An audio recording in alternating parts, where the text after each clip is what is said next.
We begin with the breaking news from Minneapolis. Violent protests raged for a second straight night following the death of George Floyd after being arrested by a Minneapolis police officer. The killing of George Floyd at the hands of Minneapolis police officers, broadcast for 8 minutes and 46 seconds in a continuous loop over television and social media, took place amidst the backdrop of a nation reeling from the worst global pandemic in over a century and from an economic recession leading to the highest unemployment rate since the Great Depression. As people took to the streets in Black Lives Matter protests across the country, it became clear that Mr. Floyd's death had sparked a moment of racial reckoning in America.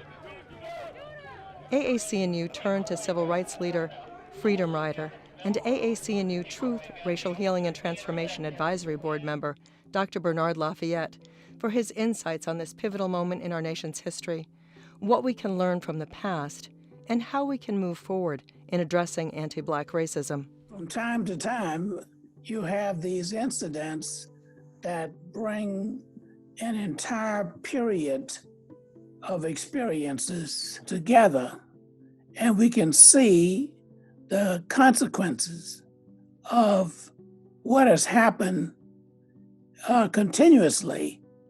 And sometimes it's episodic. Many incidents can happen, but they don't get the kind of attention. It's something about what happens to a person's face that makes the difference. In the case of George Floyd, we had not only his face, but we could hear his voice. So the sound of his voice asking for his life made the difference. We are revisiting now in very in-depth way the kind of racism and the effects of racism. But it says something to us now that we've never heard before, and that is a nation crying out. And people are saying, no, we reject this.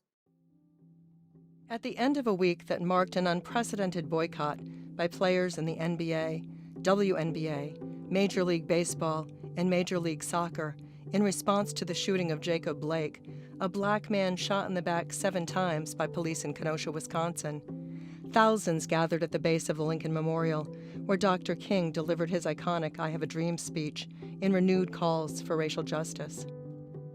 The Get Your Knee Off Our Backs Commitment March, named in honor of George Floyd, took place on the 57th anniversary of the March on Washington for Jobs and Justice, and on the 65th anniversary of the lynching of 14-year-old Emmett Till, an event which catalyzed the civil rights movement.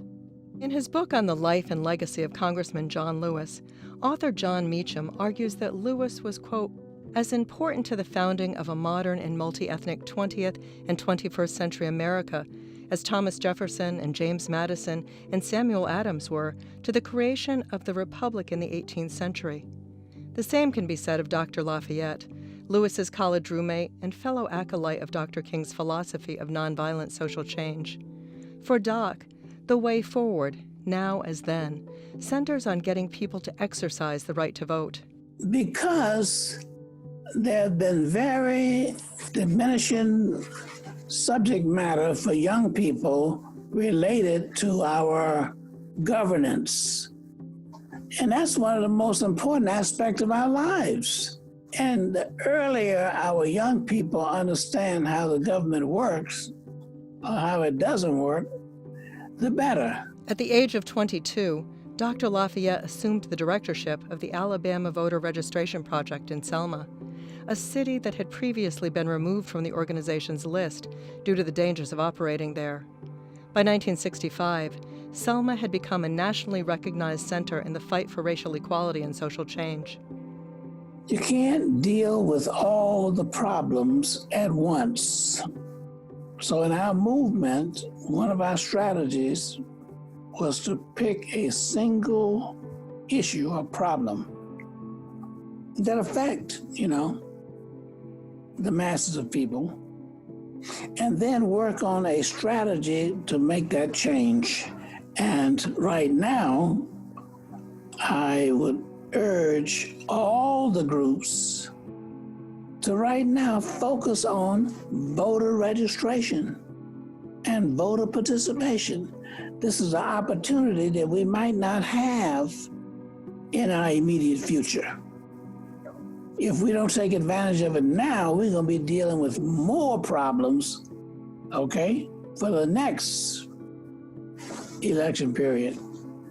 The reason why police brutality exists is because those who are in authority and in position to end police brutality, okay, are not in office. So I urge, no matter what problem you're solving, problem you're working on, that participation and voting, right now, that's the most urgent thing. Higher education must play a leadership role in advancing racial and social justice. For more information about AAC&U's Truth, Racial Healing and Transformation Initiative and commitment to civic engagement, go to www.aacu.org.